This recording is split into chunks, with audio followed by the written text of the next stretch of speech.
Tragis. Oo ka naman. Totoo naman yung sabi ni Attorney Claire dito, Mabsat. No? Itong si Inday, talaga, Mabsat. At saka si Harry Roque, di ba? Yung pinapakalat ni Harry Roque na may parang colon cancer ba itong si Pangulong Bongbong Marcos. Kasi yung pinost ni Harry Roque na yung may parang may bug daw sa tiyan ni Pangulong Bongbong Marcos. Kaya ayun, sinupalpal sila, Mabsat. Pero bago natin pakinggan tong sagot ni Harry Roque, Mabsat, silipin nga natin. Parang feeling ko na-share ko yun eh. Nako, yung dali lang ah. Alam ko na-share ko yun eh. Ito yon yung Tell It to the Marines. No? Yung si Claire, sinulplak na naman itong si Inday Sara. Kapag mayroong kumakausap o tumutulong sa akin, binabanatan ng administrasyon,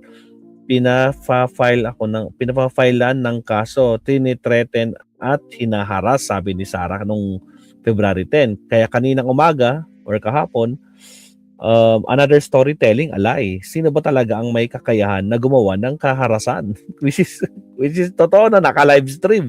Sino bang nagbanta ng buhay? O, di ba? So, sa mga ganyang klaseng statement, just tell it to the Marines. Tragis. Nako po. Asan na yung panito ni Harry Roque? Wait lang. Pag wala po, tragis. Nako po.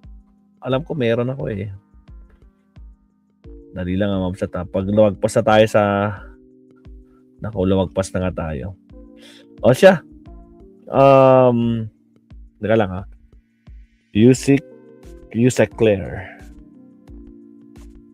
To Harry Roque. Dali lang. Fake news peddler, sinabi niya dito eh. Ito. Speak of the devil. This is it, Pansit. Lamang.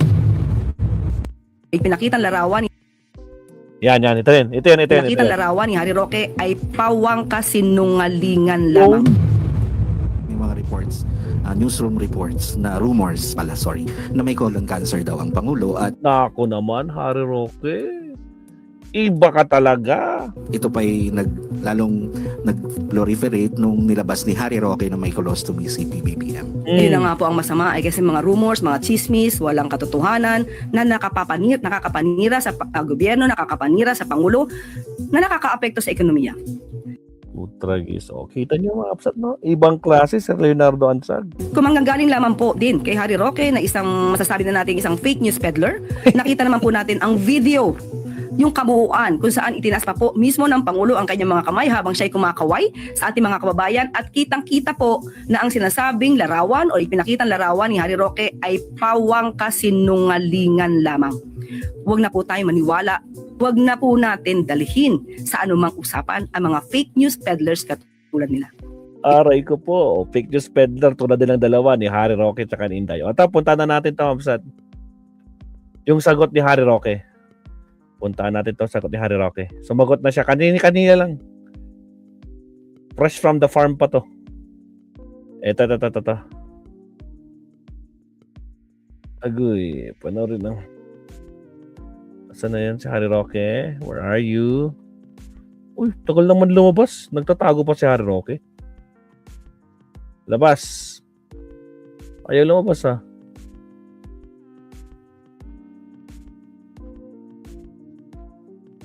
Ay, grabe. Ang tagal. Refresh.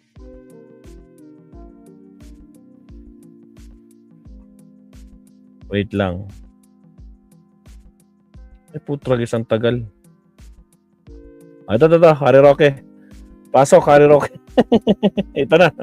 Sagot na rin. Kanina lang to, guys, ha. Few hours ago lang to. Masagutin itong si Ante Claire. Alam mo, Ante Claire, hindi ako pwedeng masabi na kakalat ng fake news dahil ako... Hindi daw pwedeng masabi dito nagkakalat ng fake news. Sino naniniwala kay Harry Roque dito siya nagkakalat ng fake news? Agoy! Yung mga pinagkakalat mo sa mga ano, ito na si Bangag gumaganong kayo. Ito na yung video, putragis. O, pinagtatawanan nga kayo. Kaya ka nga kinasuhan di ba? Ako'y nagtatanong. Tinanong ko, may larawan akong nakita sa internet na ang Pangulo ay meron parang bag sa tiyan.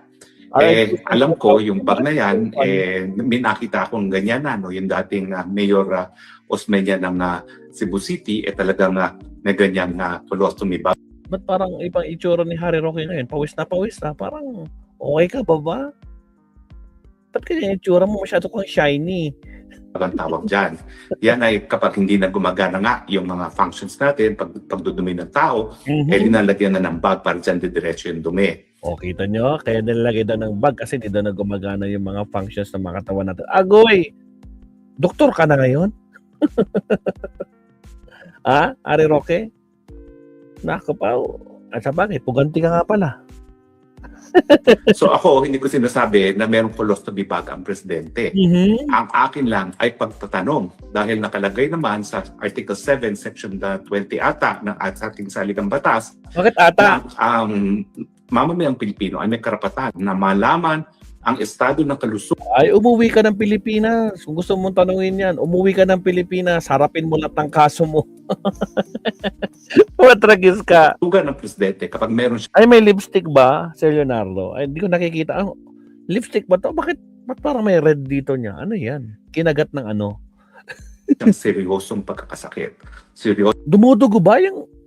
pinupunasan ni Harry Roque ng tissue, Seryosong pagkakasakit. At sa akin tingin naman, kapag ang isang tao ay meron ng colostomy bag, yan ay seryoso. Kasi hindi na gumagana isang major organ ng ating katawan.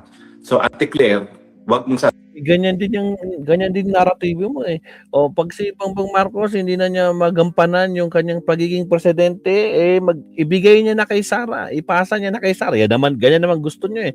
Ngayon nagdudugo yung bunganga mo. Anong ginawa mo ngayong gabi? Bakit nagdudugo ang bunganga ni Harry Roque, mga kamsat? Napansin nyo? Napansin nyo ba? Dali lang, lakihan natin. Ay, sorry, ba't sa akin? Ayan napansin nyo ba? Pwede ko ba i-zoom to? Ay, tas lumiit siya. Lumiit naman si Harry Roque. Ayan yun parang may nunal. Tas, pero pinupunasan niya. Dumudugo na yung bunganga mo, Harry Roque. Nangyari sa'yo. hindi na gumagana isang major organ ng ating katawan. So, Ate Claire, wag mong sasabihin fake news yan dahil yan po ay pagtatanong.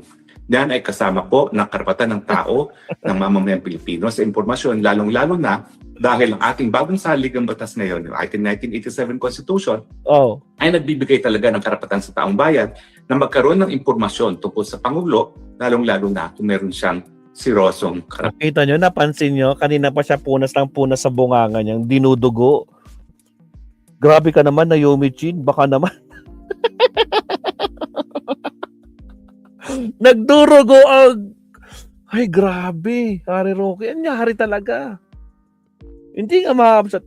Napansin ko lang bakit parang punas siya ng punas. Kaya pa nawala yung dugo. Pandaman. So, ang kailangan mong gawin ay magbigay ka ng medical bulletin. Kung sasabihin mo na yan ay kasinungalingan, bigyan mo kami ng detalye kung ano talaga yung naging sakit ng presidente dahil lang kung bakit siya ay nagpunta sa ospital at magpagamot, no? Ang sinasabi mo nga ay yung hindi siya mapakali. Hindi siya mapakali. Dinudugo si Harry Roque, mga kamsat. Naspak! Badat boy, anong nangyari kay Harry Roque? Bakit siya dinudugo yung bunganga niya? Allah! Ay, putragis mga kapsat, nandiyan si Banat Boy. Paki-subscribe naman mga kapsat, yung kaibigan natin. No? Ito po si Banat Boy. Nako, kaibigan ni Maestro to. Huwag niyong pakakawalan to. I-subscribe niyo na kasi gabi-gabi to alam ko nagla-livestream to madaling araw pag tulog si Maestro.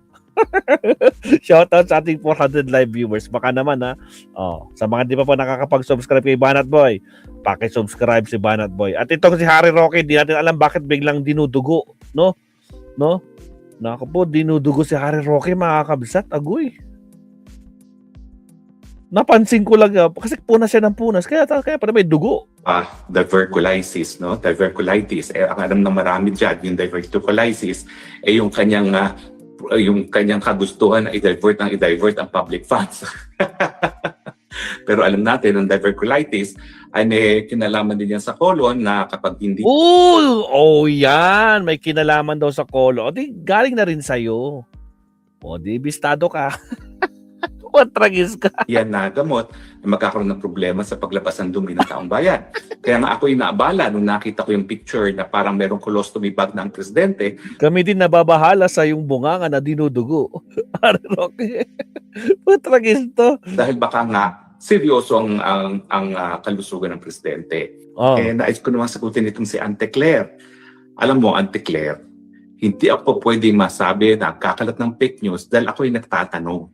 Tinanong ko, may larawan akong nakita sa Naulit na mga kabsat. Oh, pero kitang-kita yung dinudugong ka niya, bunganga ni Harry Roque, mga kabsat. internet na ang Pangulo ay merong parang bag sa tiyan.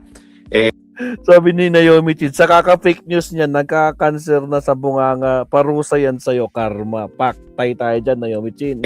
Alam ko, yung bag na yan, may nakita akong ganyan na, no? Yung dating Mayor Osmeña ng Cebu City, talagang may ganyang colostomy bag ang tawag dyan. Yan ay kapag hindi na gumagana nga yung mga functions natin, pagdudumi ng tao, linalagyan na ng bag para dyan didiretso yung dumi. So ako, hindi ko sinasabi na merong colostomy bag ang presidente. Ang akin lang ay pagtatanong dahil nakalagay naman sa Article 7, Section 20 ata ng ating saligang batas na ang mamamayang Pilipino ay may karapatan na malaman ang estado ng kalusugan ng presidente kapag meron siyang seryosong pagkakasakit. Okay na, punas siya ng punas. Puro siya gaslighting din. Isa rin to, no? O siya, mga absat, yun po yung ating sa mga last topic. Bago tayo mag-end, mga absat, no, ito, pag-usapan natin, pinakahuli ito. Kat, shout out. Ayun, kararating ni Kat. Bakit gising ka pa? Maturog kan. Alright, mag-last topic tayo, mga absat. O, countdown tayo. Ito na pinaka-last ko, promise, bago tayo matulog. Last, countdown muna tayo, absat, ha? Alright.